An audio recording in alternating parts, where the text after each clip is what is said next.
Okay, in the next part of our Boolean addition, so we're going to just call this part 2, we're going to set b equals to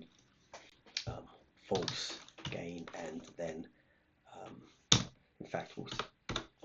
print the value of b, so we'll do print b, and we know that we're going to get false out of there, and also we can print the type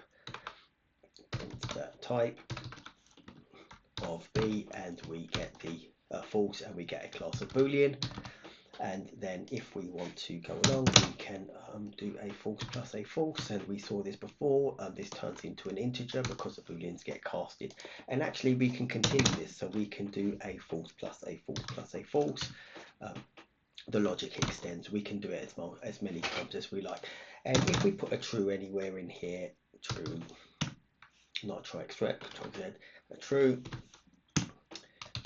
then when we run this, we get the value of 1. It's still a class of integer, and you could see here that if we added another true, that we would get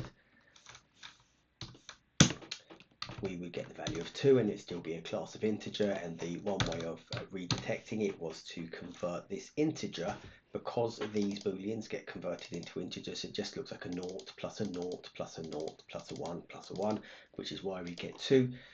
One way of converting this integer back is to assign b equals to the boolean of b, so we're able to do that, and then we can print